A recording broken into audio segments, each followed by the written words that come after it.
I sent my parents $700 every single Monday at 9 a.m. for 8 months straight, until they missed my daughter's birthday. Then my father said 5 words that made me cut them off completely. 40 minutes later, my phone buzzed, and that message changed everything. Let me start from the beginning. Every Monday morning, same routine: coffee, scrubs, tired eyes. Then a $700 transfer to my parents at exactly 9 a.m. It wasn't love, it was habit. Maybe guilt. Maybe this desperate hope that if I kept giving, they'd finally see me. Not as the daughter who disappointed them, but as family. After my night shifts, I'd sit at the kitchen table, Ava's drawings taped to the wall beside the bills. I type in the same numbers every week. Stare at that confirmation message blinking on screen like a pulse. Payment sent. My mother never thanked me. My father never mentioned it. But when their car broke down, I paid the mechanic. Power bill overdue. I covered it before they even asked. It wasn't generosity. It was survival. Keeping them calm meant keeping the peace. Ava didn't understand. She thought her grandparents lived far away, not just 30 minutes across town. Can they come to my dance recital? She'd ask, spinning in the living room with her glittery skirt. I'd smile, swallow the truth. Maybe next time, sweetheart. She'd nod, believing me. Kids always believe. I used to believe too. That parents eventually soften. That pride fades. That love finds its way back through the cracks. I even imagine them sitting at my kitchen table again, holding Ava's little hands, telling her stories about when I was her age. But every call with my mother reminded me how far gone we were. She spoke to me like I was an employee, not a daughter. Voice always clipped, precise. Don't forget to add the groceries this week. Your father's cholesterol pills are running out. Some nights I'd hear Ava talking to her dolls, giving them names .grandma, .grandpa, .mommy, making them hug a laugh, share cookies. Watching her made my chest ache. She was building the family she wished she had. So when her birthday came around, I went all out. Streamers, balloons, lemonade in mason jars, even a cheap bouncy castle I found secondhand. She twirled in her pink dress, hair braided like Elsa, cheeks flushed with excitement. Do you think they'll come this time, Mommy? She asked, peering through the fence as guests arrived. I hesitated, forced a smile. Maybe, baby. Let's wait a little longer. But deep down, I already knew. By 3 o'clock, the candles had melted into soft pink puddles. The lemonade was warm. The yard still smelled like sugar and sunscreen, but the laughter was fading. Ava kept glancing toward the front gate, fingers sticky from frosting. Every few minutes, she'd ask the same question, softer each time. Mommy, do you think Nana and Grandpa are almost here? I smiled the way mothers do when they're breaking. Inside, maybe, sweetheart, maybe traffic's bad. But there was no traffic. No call. No excuse. Just silence. I kept the party going even when the last guest left. Ava sat on the porch steps with a cupcake in her hand, sparkly shoes dangling. She stared at the road like faith itself might drive up and park. When the sun dipped low, she whispered, maybe they forgot. I knelt beside her, brushed hair from her face a maybe. But we still had fun, didn't we? She nodded, tired now, lashes heavy with sleep. That night, after tucking her in, I sat on the couch scrolling through photos, her smiling with friends, balloons bobbing in the background. Every picture felt like proof that I'd tried. Then I saw it. Mom's text, sent that morning. Tell Ava happy birthday from us. That was it. No call. No visit. Not even a full stop at the end of the sentence. I stared at the screen for a long time. Then I called. I don't even know why. Maybe I wanted an explanation. Maybe a lie that sounded like love. Dad answered. Voice sharp. Annoyed. Like I'd interrupted something.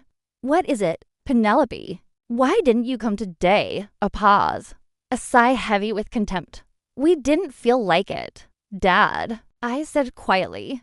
Ava was waiting for you. She made a card.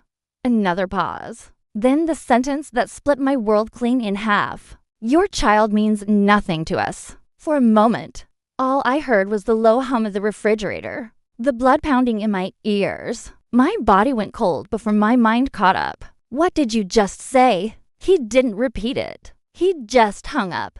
I sat there with the phone still pressed to my ear, staring at the blank wall across the room. Not crying, not shouting, just frozen. Ava's drawings fluttered on the fridge behind me. Little crayon hearts and stick figures, smiling in a world that didn't exist. My hands started to shake. I turned the phone over, set it on the counter, whispered to no one, "Okay." The quiet felt heavier than grief. I walked to Ava's room. She was asleep, hair tangled, cheeks still pink from the day. I knelt beside her and kissed her forehead. "You're everything," I whispered, "even if they can't see it." Back in the kitchen, I looked at the clock. 9:07 p.m., the same time I usually check the week's payments. The habit was automatic, my thumb hovering over the app before I stopped myself. Not this time. I poured the leftover lemonade down the sink, wiped the counter clean, stood there in the stillness, knowing that after tonight, something in me was about to change forever. I didn't sleep that night. I just sat at the kitchen table, watching the clock tick past midnight, replaying his words over and over. Your child means nothing to us. They didn't echo. They carved. Every syllable felt like a cut I couldn't stop touching. The phone was still on the counter where I'd left it. My reflection shimmered faintly on the dark screen. Hair messy, eyes swollen, a version of myself I barely recognized. I reached for it, not to call them, but to end something. For years, I had kept the peace by paying for it. Every Monday at 9 a.m., I turned guilt into currency. Now I was done buying forgiveness that never existed. I opened my banking app, hands trembling as I scrolled through the recurring payments. Rent, groceries, utilities, insurance. Each one had my name beside theirs. I stared at the list, then started deleting, one by one, like cutting puppet strings. Click, cancel, confirm. With each tap, my heartbeat steadied, the trembling eased. By the time I reached the last line automatic transfer, $700 every Monday, I felt strangely calm. I deleted it too. And just like that, 8 months of habit vanished. For a long moment, the room was silent. The fridge hummed. The pipes groaned. The night pressed close against the windows. Then my phone buzzed. A text from Mom. "Can you order us dinner?" Nothing fancy, just Chinese or something. We don't have food in the house. I stared at it. 40 minutes. That's how long it took for them to notice. 40 minutes after erasing my daughter with a sentence, they wanted takeout. My thumb hovered above the screen. I could have typed something, anything, a warning, a goodbye, but I didn't. I locked the phone and slid it face down. Instead, I walked to Ava's room. She was curled up, breathing softly, small hand clutching the stuffed rabbit she'd named Hope. I sat on the edge of her bed, brushed a strand of hair from her forehead. "Never again," I whispered, not to her, but to myself. That was the moment the guilt died. I realized I didn't owe them anything. Not money, not explanations, not another ounce of peace. My silence was enough. It was louder than any confrontation could ever be. When I finally stood, the air felt lighter, the weight on my chest lifting for the first time in years. I turned off the hallway light and watched the house sink into darkness. A clean, final kind. Some betrayals don't need a fight. They need a funeral. And that night, I buried the version of me that still believed family meant love. The morning after that phone call, sunlight spilled across the kitchen table like nothing had happened. But I couldn't shake his voice. "Your child means nothing to us." It echoed beneath every sound, even the hum of the fridge. Ava was still asleep, I made coffee just to have something to hold. The phone rang. Unknown number. For a second, I almost ignored it. Ms. Hayes, this is Richard, your parents' landlord. I just wanted to check in. The rent didn't come through, which is unlike you, unlike me. The words stung. It's not my responsibility anymore, I said. They'll need to handle it. He hesitated. They told me you managed their payments. I used to. My tone surprised even me. Flat. Steady. Not anymore. When I hung up, I felt something shift, like a cord snapping. I wasn't their safety net now. Just a person drinking cold coffee in her own house. At 10, my brother called. Pen. Mom says you've lost your mind. I laughed softly. Define lost? She said you're cutting them off. I am. Ryan went quiet for a few beats. Good. I'm done too. I blinked.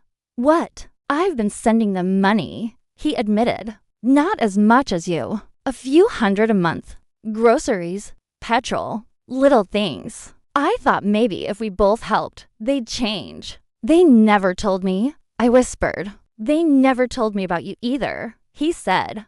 Guess we were paying rent on the same guilt. I sank into a chair, clutching the mug. So they lied to both of us. Yeah, but this time we stopped. His voice cracked slightly. You did the right thing, Pen. Before I could answer, another notification lit up my phone. A Facebook tag. A live stream replay titled The Truth About Our Daughter. My stomach turned. Oh God. Don't watch it, Ryan said quickly. But I already was. The thumbnail showed my mother clutching a tissue like an actress caught mid-monologue. My father sitting beside her, arms crossed. Mom sniffled. We've always supported Penelope through everything, but she's made up lies, telling people we're monsters who refuse to see her child. None of that is true. Dad leaned closer to the camera. She's been forcing money on us for years. She needs help. I didn't blink. I just watched numb until the moment came. The part I knew was coming. My father lifted a printed photo of Ava, smiling in her pink birthday dress, and said the same words again. This time to the world. This child does not exist to us. I froze. Ava's laughter from the park, her small hands clapping at candles. It flickered in my head like a film burning out. I closed the video, unable to finish. Within an hour, messages poured in. Are you seeing this? Is that your dad? Comments piled under the video. Half sympathy, half judgment. Who says that about a 6-year-old? She probably deserved it. Praying for their hearts. If this is real, it's disgusting. I turned my phone off. The house felt too quiet, like even the air didn't want to move. Later that afternoon, Ryan texted, "Don't post anything. Let them choke on their own words." I obeyed. Silence, I was learning, could be louder than rage. By evening, the video had spread through our small town. Their church friends shared it with prayer hands emojis. Others commented, "What kind of grandparents say that?" The tide was turning, without me lifting a finger. The next morning, Richard texted again. They've been told to vacate. 30 days. I'm sorry it came to this. I didn't reply. I didn't need to. Justice, for once, was efficient. 2 days later, my cousin Lauren called, voice shaking with anger. They're at the family reunion. Can you believe it? I frowned. They weren't invited. They showed up anyway, trying to get sympathy. Penelope, I'm done pretending, she said. You might want to check Facebook later. Then she hung up. An hour later, I did. The video was already climbing in shares. Grainy handheld footage from someone's phone. A sunny backyard. Picnic tables. Plastic cups. My parents stood near the center. My mom speaking to a circle of relatives pleading. No matter what Penelope told you, we love her. And that poor child. She's confused. Lauren's voice cut in, sharp and clear. Before or after you said her kid doesn't exist, the camera turned toward her. She was holding up her phone, volume blasting. From the tiny speaker came my father's voice. Unmistakable. Your child means nothing to us. Gasps. A collective inhale.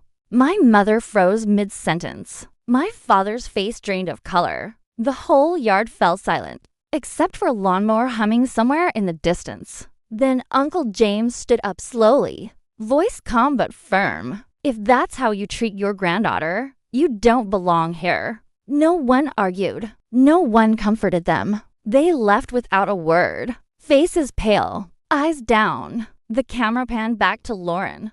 Someone muttered, "Good for her." Another voice said, "About time." I watched the clip 3 times, then set the phone down and laughed. A quiet, shaking laugh that came from deep inside my chest. Not cruel, just released. Ryan called that evening. "You saw it." I did. "They humiliated themselves," he said, finally. "They did," I said softly, "and I didn't have to do a thing. Sometimes the truth handles itself," he murmured. That night, I sat by Ava's bed while she slept, her hand wrapped around her stuffed bunny. For the first time in months, my chest didn't ache. I listened to the faint sound of rain tapping against the window, thought of every Monday morning I'd wasted, paying for love that never existed. I opened my laptop, not to send, but to check the confirmation history. 8 months of payments, line after line of completed. I scrolled to the end and whispered, "Not anymore." The next morning, the headlines in our small town Facebook group were brutal. Church couple exposed for disowning grandchild. Someone had clipped both videos together, the live stream and the reunion scene. The comments were merciless. Hypocrisy at its finest. You can't erase your own blood. That poor little girl. By noon, their church deleted their photos from the website. The landlord changed the locks. Their supporters went quiet. I didn't post anything. I didn't celebrate. I simply took Ava to the park again. She drew stars on the pavement and said, "Mummy, this one's for Uncle Ryan." The air smelled like rain and chalk dust. She laughed, and the sound was so pure it hurt. When we got home, I found an envelope in the letterbox. Cream paper, my name written neatly across the front. Inside, a short note in Aunt Virginia's handwriting. "They chose pride over love. You chose your child. That's what family is supposed to look like." I folded it and slipped it into a drawer. Some victories don't need applause. That night, as I tucked Ava into bed, she yawned. "Mummy, can Nana and Grandpa come next year?" I hesitated. "No, baby, they won't be coming anymore." She nodded, thoughtful. "That's okay. We can invite Uncle Ryan instead." I smiled, brushing hair from her cheek. "Yeah, sweetheart, that sounds perfect." When I turned off the light, the room was quiet. But this time it wasn't empty. It was peaceful, earned. The following week, everything felt quieter. Like the world had finally exhaled. The endless pings, the messages, the noise. It all faded into a dull hum. My parents had vanished from social media. Their profiles wiped clean. Their church released a short statement about family healing, but everyone knew what it meant. I didn't feel victorious. I felt free. The kind of freedom that doesn't rush, that just sits beside you in the morning sunlight and lets you breathe. Ava was humming at the breakfast table, spreading jam on toast, oblivious to the storm that had finally passed. Ryan stopped by that weekend with groceries and a grin that reached his eyes. "You look lighter," he said. "Maybe I am," I replied. We drove to Aunt Virginia's for Sunday lunch. Lemon pie cooling on the counter, sunlight pouring through lace curtains. She hugged Ava first, then me. "Peace looks good on you." "Penelope," she said. Over lunch, she talked about boundaries, about how love without respect isn't love at all. I listened, really listened, and for the first time, I believed it. Later, while Ava colored at the table, and Virginia slipped an envelope into my hand. For when you forget why you stopped, inside was a single line. "Kindness with boundaries is strength." That night, I watched Ava sleep and realized the silence in our home no longer felt like punishment. It felt like protection. I stood by Ava's door, watching her chest rise and fall beneath the soft glow of her nightlight. For the first time in years, I didn't dread tomorrow. I didn't owe anyone peace but us. My parents had chosen pride. I chose freedom. And that choice, quiet, steady, final, was the loudest revenge I could ever give. If you've ever had to walk away to protect your peace, you're not alone.